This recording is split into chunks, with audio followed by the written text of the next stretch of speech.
మీ మోకాల నొప్పులకు ఎటువంటి సర్జరీ లేకుండా ఎపియాన్ పెయిన్ క్లినిక్ అందిస్తున్న అత్యాధునిక చికిత్స. నమస్తే అమ్మా. నమస్తే అమ్మా. అమ్మ, తమలపాకు చెట్టు, దీని మీద ఎన్ని చెట్టు కాదు తీగ. తమలపాకు తీగ, ఎన్ని ధర్మ సందేహాలు అనుకుంటున్నారమ్మా? ఎన్ని ప్రశ్నలు చూశానో నేను దీని మీద. సో ఖచ్చితంగా మీతో మాట్లాడాల్సిన విషయం ఇది అనిపించింది నాకు. ఇంట్లో పెంచుకుంటూ ఉంటాం, ఇంట్లో కూడా తీగ కదా పాకేస్తా ఉంటుంది. ఆ చెట్టు నుంచి మనం ఆకులు తీసుకోకూడదని, అయ్యో తమలపాకు మనం ఆ చెట్టు నుంచి మనం తినకూడదని ఒకటి. చెట్టుకి ఏదన్నా ఆ చెట్టు ఎండిపోవటం కానీ కుళ్ళిపోవటం కానీ ఏదన్నా జరిగితే ఇంట్లో అపచారం జరుగుతున్నట్టు. దాన్ని తుంచి మనం దేవుడికి పెట్టకూడదు అనేది ఒకటి. లేదు పెట్టొచ్చు స్వామికి అని, ఆ ఆకులను తీసుకెళ్ళి మనం అభిషేకానికి, ఆంజనేయ స్వామికి సాధారణంగా మనం తమలపాకుతో మాల వేస్తూ ఉంటాం. దీనికి వాడొచ్చా?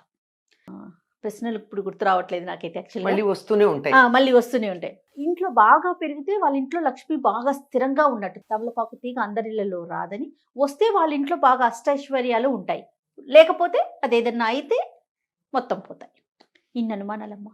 అమ్మా ఒకటి చెప్తాను, చెప్పండి. ఇప్పుడు మనం తమలపాకు తీగ అని పెంచుకునేది ఏదైతే ఉందో అది ఒకప్పటి తమలపాకు తీగ కాదు.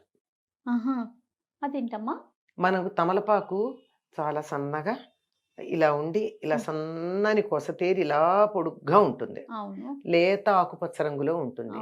ఆకు ముదిరితే కూడా ముదురు షేడున్న లేత ఆకుపచ్చ రంగే ఉంటుంది.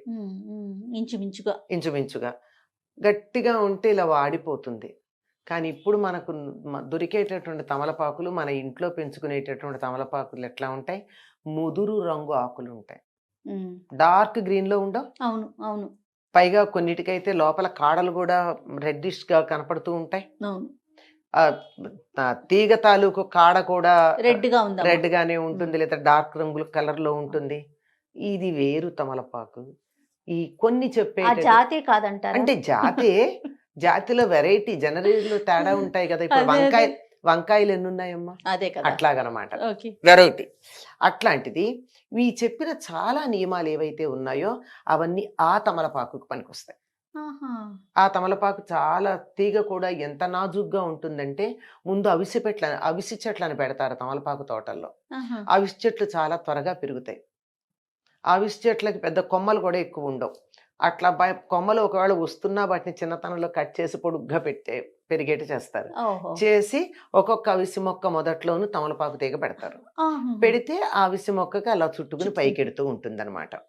ఆ వెళ్ళేటటువంటిది లేతగా ఉండగానే తీస్తారు. అందుకే లేత తమలపాకులా ఉందేనో పదం వాడతాం. గట్టిగా తీసుకొచ్చి ఇట్లా పెడితే అది వాడిపోతుంది. అవును, కొంచెం వేడి దరిదాపుల్లోకి వెడితే. మనం ఇలా బిరుసుగా పెళుసుగా ఉండే తమలపాకు ఏదైతే ఉందో అది ఇందులో ఉన్న ఒక వెరైటీ అంతే.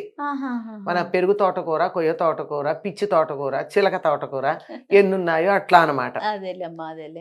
ఇప్పుడు మనకి పెరుగు తోటకూర కాడ వాడిపోయింది అంటాం, ఇట్లా కోసి అక్కడ పెడితే వంట చేసే లోపల అరగంటలో కాడ వాడిపోతుంది ఆకులును. మరి ఆ పిచ్చి తోటకూర తెచ్చి 3 రోజులు అక్కడ పెట్టినా అది వాడదు, ఏం కాదు. ఈ తేడా ఉంది. ఈ తమలపాకు గురించి చాలా రకాలైన ఊహలు ఉన్నాయి, అపోహలు ఉన్నాయి. ఒకటి, తమలపాకు ఎవరు పడితే వాళ్ళు సమీపిస్తే చెట్టు చచ్చిపోతుంది, అందులో అనుమానం ఏం లేదు. పీరియడ్స్ ఉన్నటువంటి ఆడవాళ్ళు దగ్గరికి వెళ్ళినట్టయితే చెట్టు వాడిపోతుంది. అందుకే ఆడవాళ్ళను అసలు తమలపాకు తోటల్లోకి రాని ఎరుకూలికి, ఎందుకంటే చెప్పకుండా వచ్చేస్తారుగా కొంతమంది. అందుకని అసలు ఆడవాళ్ళకి తమలపాకు తోటల్లో అనుమతి లేదు. అంటే వెంటనే కొంతమంది ఆడవాళ్ళు తమలపాకులు వేసుకోకూడదండి, తోటలోకి రానిరు. ఇది దానికి ఏం సంబంధం లేదు కదా, సంబంధం లేదు. అయితే నాతో ఒకళ్ళు వాదించారు, మా ఇంట్లో నేను తమలపాకు పెట్టుకున్నానండి, నేను పీరియడ్స్లో కూడా వెళ్ళి చెట్టాకులకు వస్తాను, నాకేం కాలేదు అని. అంటే ఒక చమత్కారంగా చెప్పాలంటే నీలాంటి మొండిదిలే అని అన్న విషయం అది కాదు. ఇది ఆ తమలపాకు కాదు, ఇది క్రాస్ బ్రీడ్ వెరైటీ. ఇప్పుడు కలకత్తా ఆకులు, కారపాకులు ఎన్నో ఉన్నాయి కదా. మనం మామూలుగా తమలపాకులు మనకి కారాకిళ్ళీలకు వేసే వేరు, కలకత్తా పాన్ వేరు, మీనాక్షి పాన్ వేరు, అవునట, చాలా ఉన్నాయి అమ్మా. సుమారుగా 100 రకాలు ఉన్నాయి తమలపాకులు తాంబూలాల్లో. ఒక్కొక్కటి 250, 300 రూపాయలు ఖరీదు చేసేటటువంటి తాంబూలం ఒక కిళ్ళి ఉంది, మీకు తెలుసా? తెలీదు, కానీ చాలా రకాలు ఉన్నాయని తెలుసు నాకు. ఒక్కటి ఇప్పుడు రేట్లు తెలీదు, 15-20 ఏళ్ల క్రితం 200, ఇప్పుడు ఎంతో నాకు తెలియదు.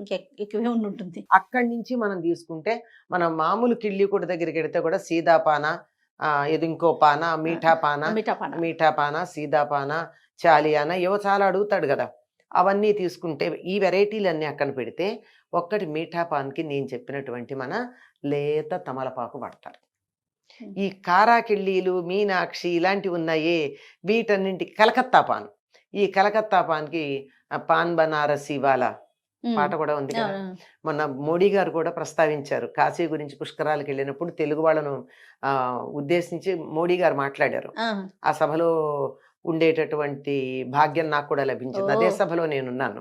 ఆయన అక్కడ ప్రస్తావించిన వాటిల్లో ఇక్కడ బనారసి పాన్ చాలా ప్రసిద్ధి, మీరంతా తినండి అని కూడా చెప్పారు ఆయన.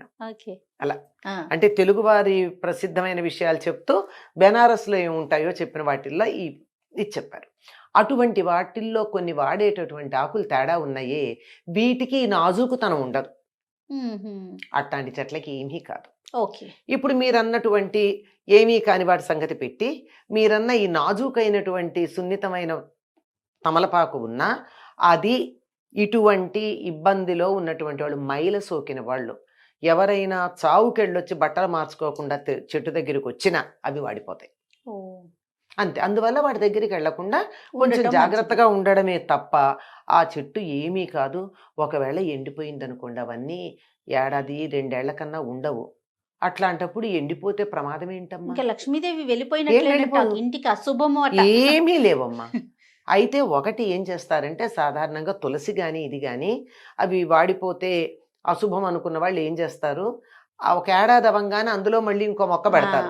పాత మొక్క ఎండిపోతుంది, కొత్త మొక్క ఉంటుంది. అమ్మా అది ఒక కుండీలో నుంచి కొంచెం పక్కకు వచ్చి అక్కడ మట్టి ఉంది అనుకోండి, మళ్ళీ అక్కడ వచ్చేస్తుంది. అక్కడ వచ్చేస్తుంది, దీన్ని తీసి అందులో పెట్టేసుకోండి. మీ కుండీలో ఎండిపోయిందన్న బెంగ మీకు లేదు. ఈ విత్తనాలు అందులోనే పడేస్తే అవును ఆ కోటలోనే పాత మొక్క ఎండిపోగానే కొత్త మొక్కలు వస్తాయి.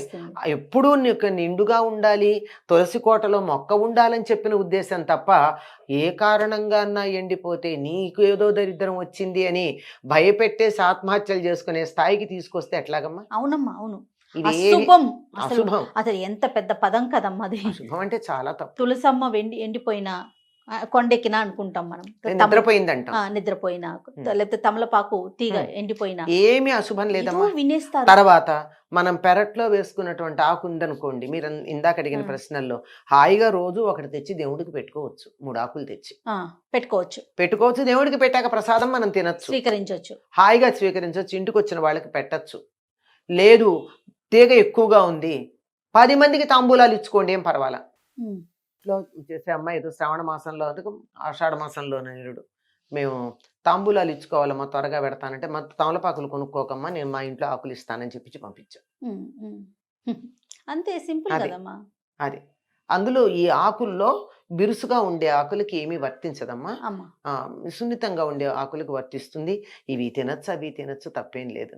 అవి కొంచెం నాజూకు, ఇవి కొంచెం మన స్థాయి, అంతకన్నా ఇంకేం లేదు. అంతేకాని ఏమీ వెంగపడాల్సిన పని లేదు అసలు.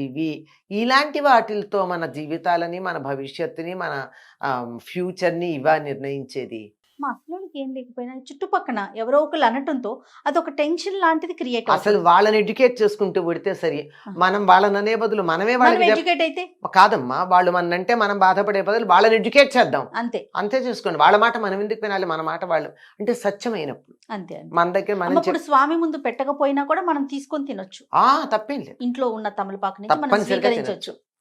సాధారణంగా మనం తులసి చెట్టుకి పూజ చేసే చెట్టుని తీసుకోము, పక్కన ఇంకొక చెట్టు పెట్టుకొని తింటూ ఉంటాం కదా. తినడం కాదమ్మా, దేవుడికి పెట్టడానికి కూడా పూజ చేసే చెట్టు నుంచి తీయం, పక్కన ఉన్నటువంటి దాంట్లో నుంచి తీస్తాం. దానికి పూజ చేస్తూ దాని నుంచి ఎందుకు తీస్తాం? అంచేత ఎప్పుడైతే తీసి అక్కడ దేవుడి దగ్గర పెడతామో, అయిన తర్వాత రేపు పొద్దున బయట పడేయకుండా దాన్ని నోట్లో వేసుకుంటాం, అది మంచిది.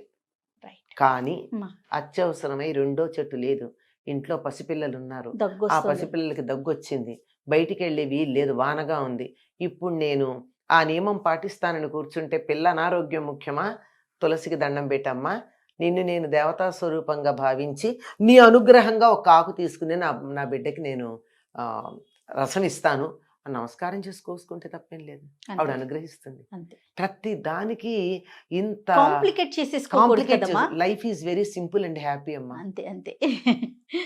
We are complicating it. Yes, exactly. నమస్తే అమ్మా. నమస్తే.